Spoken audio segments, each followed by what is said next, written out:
Tim. Welcome to Watchbox, and thanks for logging on. As usual, you have found watches tonight, and we are streaming live. Guys, tonight we're talking about the best watch and the most interesting watch from each of the Swiss Holy Trinity brands, and of course, I'm sharing all of your viewer wrist shots right here on Watches Tonight.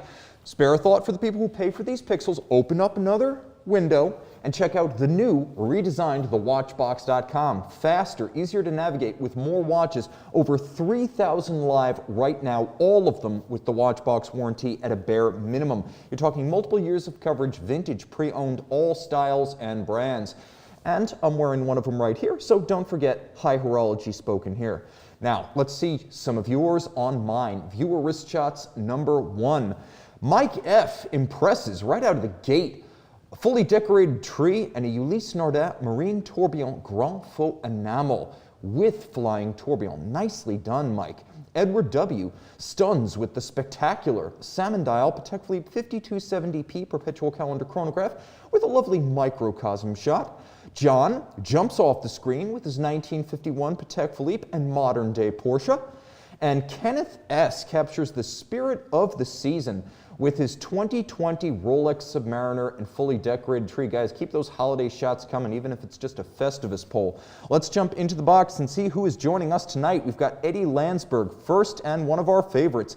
Blue Shirt Buddha, Edward Ledden of Sweden, Richard Combs of South Florida. We've got Sean B. from Temple, Texas. We've got Luis Q. from Panama City. Mark S. from Brooklyn. We've got Mark T. 5493 from the Big D Boss Defender from Bavaria, Germany, staying up late with us in continental Europe. We've got Multi D from Philly, a local boy, where it's 37 degrees, unfortunately. Love Watch is joining in, Alexi Samola of Finland. We've got Alex N. joining in. We've got Chesberger from Virginia Beach. We've got Renside from the South. We've got Get Outta, Marcus G., longtime friend, Elliot Drinks Water, and Terry C. Welcome, everyone. Turkish Meister, our man in Turkey, joining in the box.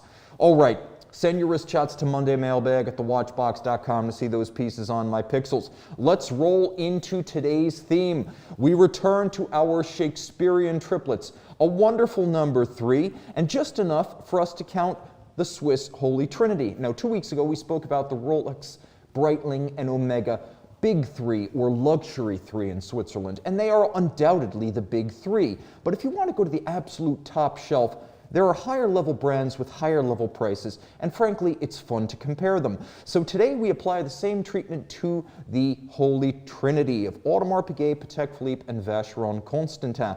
This was a far more difficult exercise, I have to admit, than when I compared Rolex, Omega, and Breitling, because those comparisons don't force you to choose between the fascination of a Grand Sonnerie, or a perpetual calendar, or a tourbillon.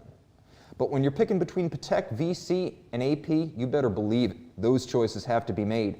And interestingly, all of the best watches that I picked tonight are actually fairly basic timepieces by the standards of their brands. So rolling straight in, at the summit of Olympus, the challenge is self-evident. Do you pick the high mech piece that's going to be built in 5 copies, or do you go with the steel sports watch?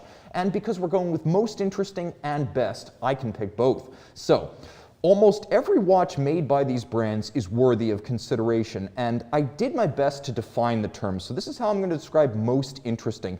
It means a watch that is unusual and fascinating by the standards of the brand itself and the industry as a whole. Maybe not the best watch, but one with a high quirk factor, a lot of mechanical fascination, and eminent desirability. Best overall is a watch that maximizes the value offered by means of enduring style, useful functions, excellent ergonomics for many wrist sizes, durability, and price that reflects good value by the brand's standards. So having rolled through those definitions, and I can see you guys are rolling through the chat box tonight, quite a few of you. Paul B. already calling out the overseas dual time from the current generation. You guys are preempting me here. We've got Brian Allison saying hi to the Tim Watch community, and we are definitely that right here.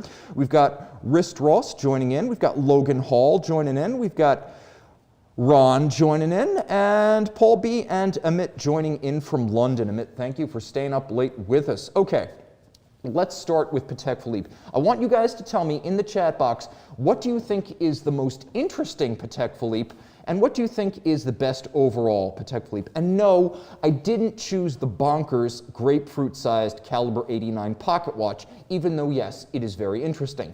Having experienced every Patek Philipe model and model family right up to that caliber 89 and the 6300 Grandmaster Chime, I can report with conviction that Patek Philippe's most interesting watch remains the 5235 Regulator. No longer available in white gold, now it's rose. As of 2019, the 5235G is the look of Patek's most fascinating and interesting watch.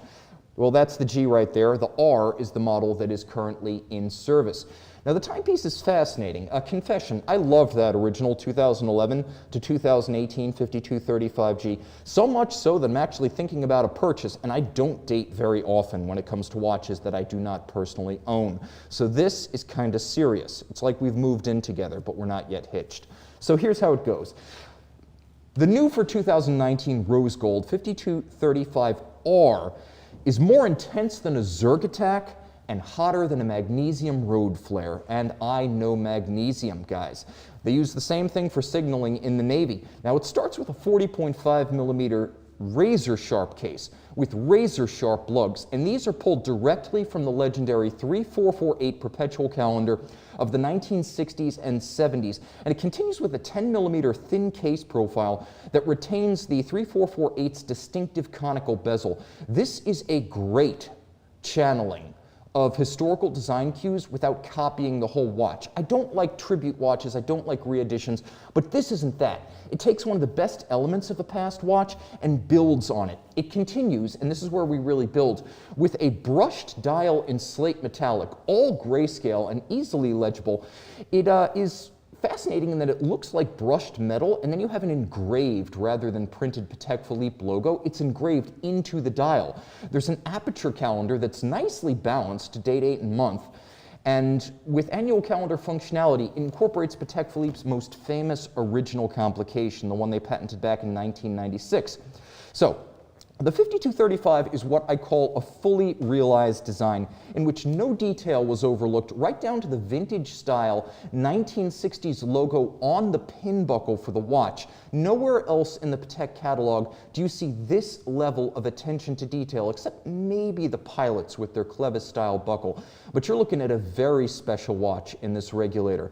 Now, I would also say that the Regulator dial of the 5235R caps a caliber 31-260, and we can go full screen right here, that's designed for the 5235 series and used only in this model. Think about that for a moment.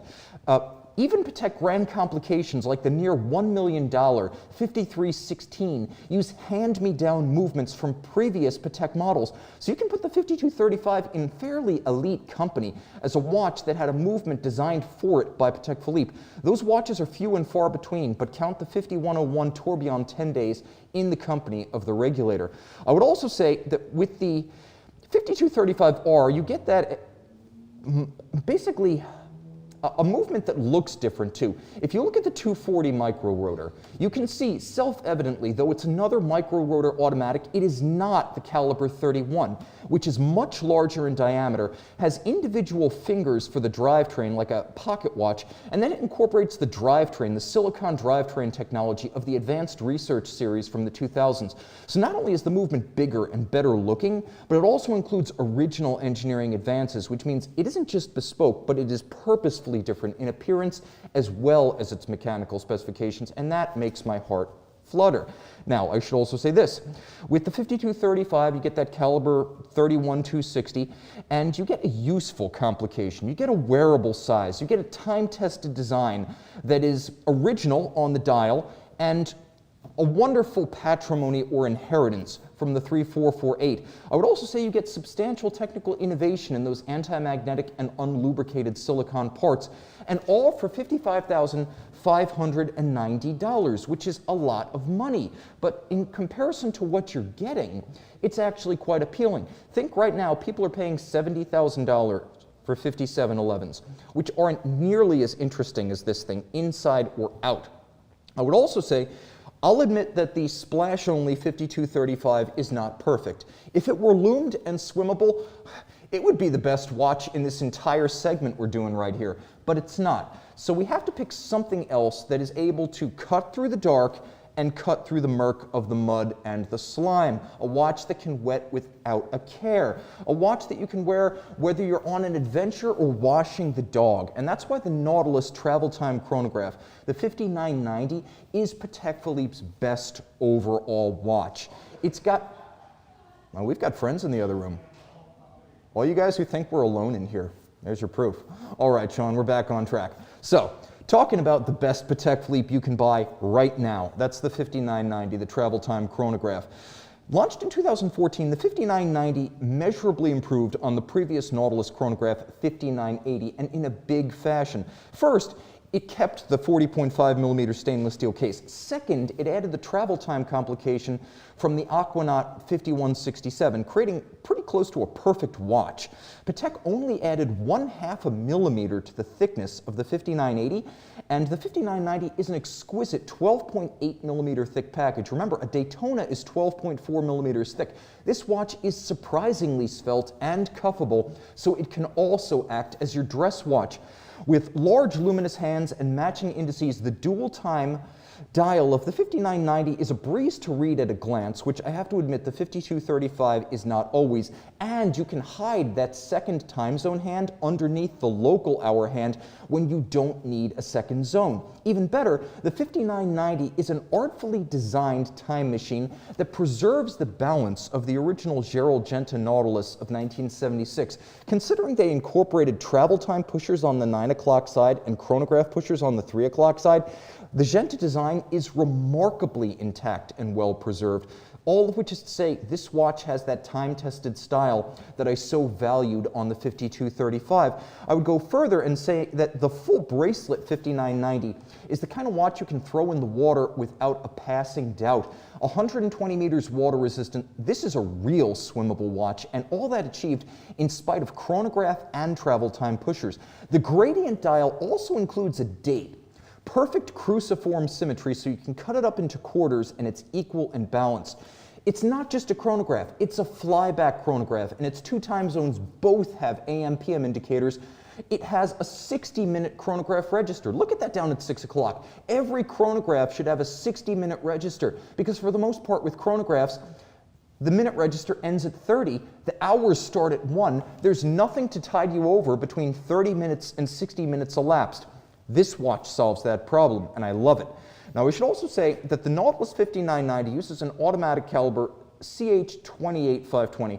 We first saw this movement on the Nautilus chronograph and the 5960 annual calendar chronograph, and it remains one of Patek's best. Vertical clutch and column wheel for the chronograph, free-sprung balance for toughness, 6-position adjustment, a power reserve of up to 55 hours that really does set this Patek chrono apart from some of the aging Patek calibers like the 215, the 240, and the 324, which in general only have up to 48 hours power reserve at the most, and some of them quite a bit less. So I have to say, all things considered, for $59,140, if you buy it new, that's a hell of a lot of value. If you buy it new, unlike the 5235, it'll never be worth less than you pay for it. Now granted, there's going to be a wait list, but if ever a watch were worth the wait, that would be it. And I have to say, of all the watches in tonight's feature, that is probably the second best overall. It is surpassed by only one. We will get to that. It will be our last watch of the segment. Let's jump into the box right here. Okay, we've got Mr. Ninja, we've got Avi B asking what's on the wrist. Well, guys, you saw the, can we go back real quick to the 5235G, because I can't do a wrist shot. We don't have a macro here. But this is a 5235G. It's the Regulator annual calendar in white gold that was made from, realistically, 2011 to 2018. It was launched in 2011, but they didn't make it the first 2 years. It's a gorgeous piece. It is one of the quirkiest watches Patek makes, and I've wanted one for years. For me, I'm thinking, and I'm thinking hard, and I'm thinking with my heart, not just my head. So while I work on this, you guys can luxuriate in the chat box. Boss Defender saying he saw Nico Hulkenberg, F1 driver and I believe Le Mans winner, wearing a Patek Philippe Nautilus 5990 yesterday on a German Formula One broadcasting show. Nico has good taste, and apparently he's at the head of the line at his Patek dealer. I would also say right here, we've got Kevin S. joining in. We've got Windmill 360 saying that is the best Nautilus you can buy now for $100,000. It's true. That is what they will cost if you buy them pre-owned. I would say get on the wait list at your dealer. If you absolutely have to, pre-owned, it's going to be $100,000, but you'll get it immediately. Either way, you will not be disappointed with the hardware, and I can say that with confidence. And then right here, I have Edward Ledden saying, I feel like wearing a Nautilus says more about your personality than your wallet. True, although these days it's kind of both, isn't it? And then right here we have Kevin S. asking, is Mike Manjos buying those? I don't think he's buying 5235s, but probably 5990s. Then again, I don't care what they cost. That's the difference between me and the Manjos show. Right here, we've got 121 click bezel. Hello, Tim. Miss paying the bills? Well, we're paying for our Philadelphia location right now as it's freezing and drizzling outside. That's the price I pay right now. And we've got MCC Le Chinois saying the 5990 is king. And Ryan D, hey Tim, rolling in unfashionably late. That's okay, Ryan. We're happy to have you here, just like we are all of our live viewers. I know some of you make plans, stay up late, get up early. Let's take a look at some of yours on mine.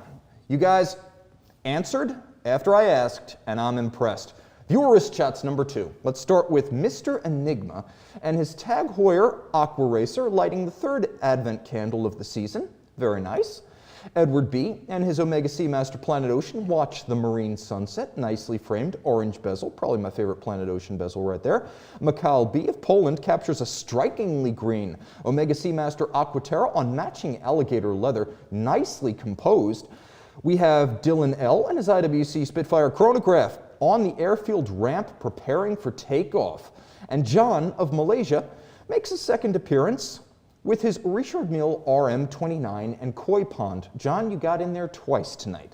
All right, guys, if you want to see if you can get in here twice, send your wrist shots to mondaymailbag@thewatchbox.com. All right, possibly the most out there of the Holy Trinity, Audemars Piguet. You guys let me know, what is the most interesting Audemars Piguet watch made, and what is the best overall Audemars Piguet watch? Because I've got my choices, but I want to see some of yours. Let's take a look at what you got right here. We got Horatio asking, Tim, did you actually pull the trigger on the Regulator? Not yet. I mentioned we're dating. We've moved in, but I haven't given her a ring. Not yet. Okay, Audemars Piguet. 2019 was the best of times and the worst of times for the best known brand from Les Brassus. On the one hand, everyone and his brother, and me for that matter, had an opinion on the Code 1159 dress watch line. And that watch line was dogged primarily by dials that looked cheap, especially on... I've got competition in here tonight. Especially with the automatic and the chronograph, the dials looked flat, colorless, cheap. They looked like something you could buy for $100 on Amazon. And this was unfortunate because the watch itself was actually quite spectacular. And at the same time, Audemars Piguet launched a well-received raft of Royal Oak options, including that lovely white gold salmon dial jumbo. So like I said, it was the best of times and the worst of times. The Code 1159 slated, the Royal Oaks lauded. And amid all of that, I have to say, I cite those 2019 models as the most interesting and the best overall from Les Brassus, starting with the Code 1159 Perpetual Calendar. It was gorgeous, and it was recognized as such immediately, and Audemars Piguet immediately withdrew the option of purchasing this watch to factory boutiques. It wasn't originally planned that way, but it became so in the early course of 2019, as this was the only 1159 that had any real heat on it. The aventurine glass dial is an opus. Before we even add the complication and the photorealistic moon phase, the stellar dial encourages a shopper to look past the shortcomings of the basic 1159s and appreciate the common virtues of the model line, and there were many, such as a sculpted set of open lugs. There's a tremendous amount of air and volume in the case flank. It has recesses, polish and satin, dips and flares, curves and creases. It's really good looking. There's a recessed octagonal case band that references the Royal Oak without being heavy-handed. There's handsome finishing in both polish and the satin, and it's executed in places where it's not easy to lay down those details. And it has a unique in the industry dihedral sapphire that actually dips in the middle and rises like wings on the flank. So there's a lot to love here. You add the Royal Oak Perpetual Calendar's hand-finished caliber 5134, and you have the most interesting watch that AP offers. And the proof is in the marketplace, where I have to say that not only is there a wait for these at AP boutiques, but the watch, which costs $79,700 retail, actually sells for about $7,000 to $8,000 above that as a pre-owned watch, which is to say AP got it right. And that's one of the few times I can remember an AP dress watch, in precious metal no less, selling used for more than it cost new. Very impressive. Fewer wrist shots before we jump to the best AP. This is number 3. Guys, let's start with Bud D and his Rolex Submariner. Behind the wheel of what appears to be a Ram pickup, I think? That looks Mopar to me. Let me know, Bud. Richard C. from South Florida strikes a holiday pose with his VC Harmony dual time. Nicely done. Harmony content coming up. Hannes L. assures me that he removed his Zinn 356 Flieger 2 before the start of his driving range fun here. Kyle A. and his new Rolex no-date sub add to our growing collection of watch holiday shots. Send them while you can. And Guillermo B. of Mexico City pilots his BMW with a Tudor Pelagos left-hand drive, my favorite Tudor diver. Guys, send your wrist shots to mondaymailbag@thewatchbox.com. All right, let's see what you guys are saying right here about the code 1159. Dave Opencar is asking, Tim, where is the long-promised Rolex Z Blue? Well, you guys know that I love a handful of watches. There's maybe 5 or 6 watches that compete for my attention, and the Z Blue is on par with something like a Resonance Type 3, the Debatoon DB28 Digital. Oddly enough, the Ball Engineer 2 Magneto S, the Titanium 50 Fathoms, and of course the 5235G. So I would say it's kind of an open relationship at this point, and we're dating around. I can also see right here that we have Mr. Enigma saying, Kevin S., I love the dial, but I would have preferred a ceramic bezel, better clasp, and polished hands to match the indices. I think he's talking about the AP right there. And then we have Ben S. saying, why do I like videos about watches I can never afford? For the same reason you buy that copy of Motor Trend with the supercar on the cover. It's wonderful to dream. And it costs nothing to dream. And then right here we have Multi-D saying, code 1159 is a tough sell. Not the Perpetual, but the rest, I'll admit. And then right here we have Keystar G60 saying, Tim and his current date. He may not have put a ring on it, but I suspect that scarf is concealing some love bites. Ooh. I like that. And right here, we have Ron the Shrink saying, imagine buying this garbage for more than a datograph. That's true, but not for all the watches in the show. And I wouldn't agree that they're garbage. If you can get a $59.90 at retail, that's a match made in heaven. All right, let's take a look at the best overall Audemars Piguet, the 38mm Royal Oak chronograph. Like I said, the consolation prize last year was that AP came out with a ton of awesome Royal Oaks, and I mean a ton of them. And this was probably the best. It was also tacit admission by AP with this little chronograph that the 39mm chronograph was the one to have. And since the 39 was discontinued in 2011, the prices of those have risen on the market even as AP has churned out the 41, which tells me this. AP is trying to get back into that market without doing exactly the same thing. So they made it a 38. But because Royal Oaks wear big, that 38 wears like a 40. So it's a good size for almost every wrist. I would also say this, that well-received white gold jumbo was almost my pick for the best overall AP. But there are 2 problems here. One is the fragility of the jumbo. It's just not built to be a sports watch in 2020. And 2, you add to that the fragility of white gold. This is not something that you would easily wear on a daily basis. Whereas the 38mm chrono, absolutely, don't worry about it. That watch, the 2019 chronograph, wears a little bit larger than its size. It has a screw-down crown. It's 50 meters water resistant with a screw-down. I call that surface swimmable, and that's perfect for a modern sports complication. It's got everything you could want in a modern day AP, including those classic Royal Oak facets in polish and satin.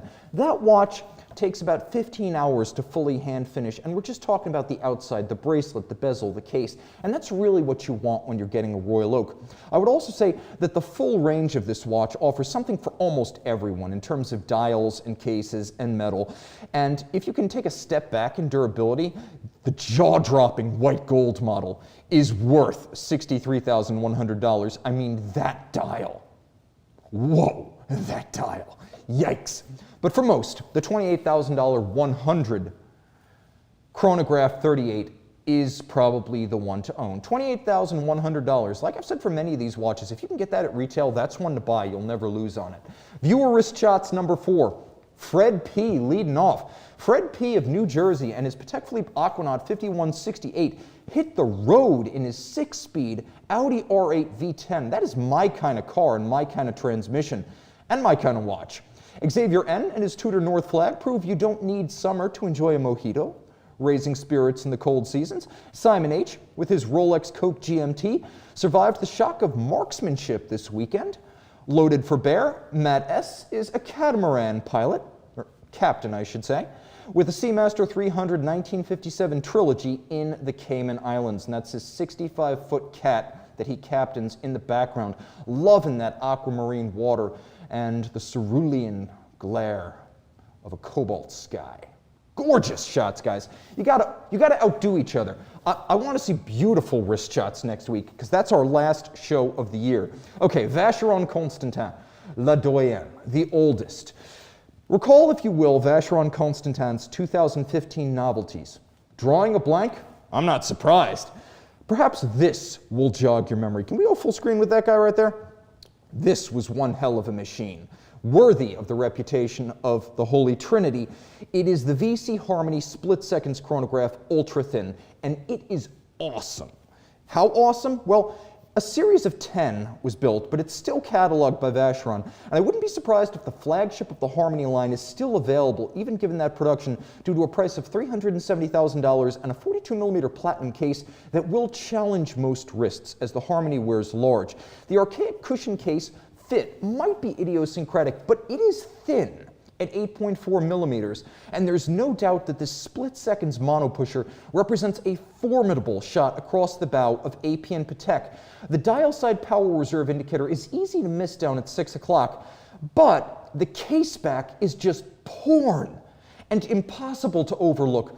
Look at that thing. Even without a loop, twin column wheels, lateral clutch, engraved peripheral rotor automatic, a general profusion of Geneva hallmark parts on this movement, seeming a better match for the 19th century Russian Romanov court decadence than 21st century watchmaking. Next to that caseback, a Fabergé egg seems about as exciting as a tongue depressor. Yikes! And I would also say, when people ask me why Vacheron hasn't been entirely eclipsed by Longa or even supplanted in its Holy Trinity status by a Longa Unzona, I may as well point to this chronograph. But still, the best Vacheron overall is going to be the Overseas self-winding. This is the best watch overall on today's show. For the money asked, the availability both at the point of sale and aftermarket, the quality of the features, the finish, the versatility, and the suitability for an almost infinite range of wrists, this is the best watch and the one to buy if you're going to buy just one from today's show. This is a clear class leader too, compared to the Royal Oaks, the Aquanaut, and the Nautilus, even compared to the brand new Longa Odysseus. This is the best watch in its class because of the way it looks, the way it's built, the way it works, and what you get when you pay the basic price to get it in steel. And we're talking hand-finished steel, 41 millimeters with fine finish on the bracelet and the case to rival APN Patek. 2 straps and a bracelet when you buy this watch. You also get a spare deployant clasp to mount the straps. You get leather and rubber straps, and you get them standard when you buy the watch. I should also mention that every single link of the bracelet is removable, and it has not 1 but 2 micro adjustments built into it. It also has the first ever display caseback on an Overseas with a manufacturer's 60-hour automatic featuring the Geneva hallmark. It is worthy of that display caseback. I would also say this dial is loomed like a real sports watch. Unlike some of the other ones that are either not loomed or sparsely loomed on this show, this is a real see-it-in-the-dark sports watch, and not just in the 3 minutes after you turn off the lights like most Luminova. It's 150 meters water resistant. That's more than any other high horology sports watch save the offshore diver and the 50 fathoms. And I'll mention that it is 5.2 times more anti-magnetic than the ISO definition of an anti-magnetic watch. And it does that without a solid caseback. My favorite, of course, and you guys know this, you're longtime viewers, is the discontinued brown dial, because there's nothing else like it in the class. But The black, silver, and blue Overseas dials are well loved and increasingly popular. And don't take the picture's word for it. Pictures may speak 1,000 words, but they lie. The dial is not metallic. It's exactly like an F. Pigeon Chronomètre Bleu. Make what you will of that. I would also say this, the marketplace is taking notice. When that watch first came out in 2016, it was the middle of a watch industry recession, and it was priced in some cases over $10,000 higher than people were used to paying for the discounted second generation watch. So the market for those basically froze, and there was a time when we were reselling them for $16,000, $17,000. Now, against a retail price of $20,900 for the standard steel self-winding, they're reselling at just about that, meaning if you buy one of these new, you're not going to lose money on it. And if you buy it pre-owned, if you sell it privately afterwards, you're not going to lose money on it. It's priced pretty close to its true value, and whether you buy it used or new, there's no wait. It's a class-leading product with quick release on the lugs, so you can fit that bracelet, you can fit those straps, you can swap up and change the look of the watch, something none of the other Holy Trinity sports watches offer. And I would say this is still the best priced Holy Trinity watch on today's show from among all three brands by far, and it's priced at a level that should force you to do some real soul searching if you're thinking of spending $20,000 to $30,000 on a second-hand Daytona or 2020 Rolex Submariner. Guys, that is our show. Thanks to everyone who joined in. One last question from Edward Ledden. What do you think of Pink Floyd? It's interesting that you should ask. I love certain of their songs, but I don't like the band's ambiance in general. They seem a little bit downbeat for a rock band, and if like the platonic ideal of fun with rock is Kiss, and they're up here, Pink Floyd's fun factor is right down here, but Learning to Fly, Money, and Young Lust, I would say put me closer to Kiss. I love those songs. Guys, time out, Tim out, Sean out, and thanks for logging on.